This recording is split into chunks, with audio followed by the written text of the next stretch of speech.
Hello, and welcome to the Chorus of Faith Martyrdom Build Guide. It's awkward to say, but those are the primary nodes for this build. Well, them and until death. Anyway, guide as a go. The point of this build is to be able to take as much damage as possible while using Chorus of Faith as much as possible. It is rather new player friendly, has advantages in how it stacks stagger, how it can buff the team's toughness, but critically, it kinda lacks in damage. Here's the pips for those who just want a TLDR. I'll keep them in the corner as we go. So we go down the middle tree to start, making sure we pick up the 20% of damage taken gets regen node, as it is incredibly strong on this build. Then we break to the side to get our immortality perks, Until Death and Holy Revenant, as they can keep us alive through literally infinite burst damage, but more importantly can keep us going through maps where heals are on the rare side, or maps where the teammates steal all the heals. Then we grab our Chorus of the Faithful and the pip on the left side, giving a bonus toughness damage reduction after the cast.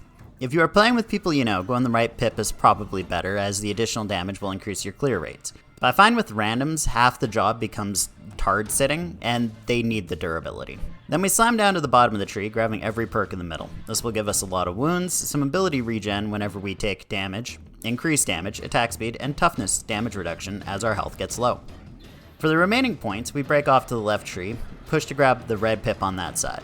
The red pip here makes it where we regen our ability faster for 4 seconds after we crit. Given the amount of enemies we're going to hit, it's going to be active rather consistently. Okay, now on to preferred equipment. The Eviscerator is the primary, though if you don't like it, the heavy sword can work as well. The main reason for this is the wide swing range. We want to hit and stun as many mobs as possible, so the Eviscerator is going to be our bread and butter. For perks on it, we want increased crit chance, as this is going to be what fuels our faster regen on crit, and the second is kind of whatever you want, it's rather open. Due to my dislike of Maulers and Crushers, I generally go increased damage against Carapace. Moving on to the ranged weapon, it's rather open. I usually go the bolt gunner or the revolver, as the high single target damage is good at taking out gunners. If you go the revolver, which is my staple, I'd recommend run and gun on it, as it keeps you moving and shooting. For curios, I got plus wounds on everything, and plus corrupt resist and survivability rolled on it. The wounds are required for the build, the rest is just recommended. Ability regen is also not horrible. Finally, we move on to gameplay of the build. Our primary objective of this build is simple: keep the enemies from hitting teammates by having them hit us, because we are S or M, whichever one likes to be abused. As such, most of the time we are finding the biggest ball of bad guys, or whatever the choke point is, and standing in front of them, or it, and pinning them down while our teammates kill the hordes. In the instance of Maulers or anything with Carapace, we pop our ability and stun it. If the teammates don't kill it in time, we pull out our bolter, get some distance, and unload. Or if we want to keep in melee, we rev up the Eviscerator and try it that way. If a teammate goes down, we use our ability on them and wait for another teammate to save. If we don't think they can get the save, we ability wait for the 3rd or 4th wave, then do it ourselves. One of the reasons I said this build was new player friendly is just how easy it is to play.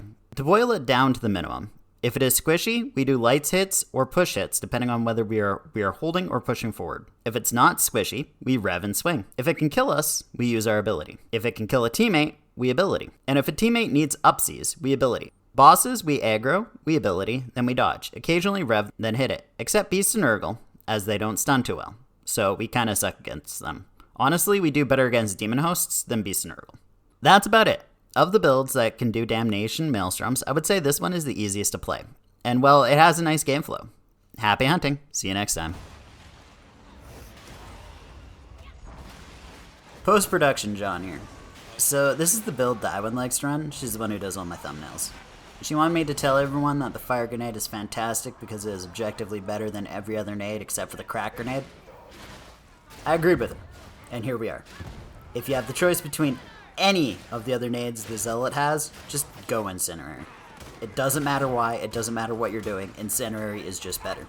Why stun when you can roast? Why knife when you can roast? Roasting is just better. Post-production, John, out. Bye, Z's.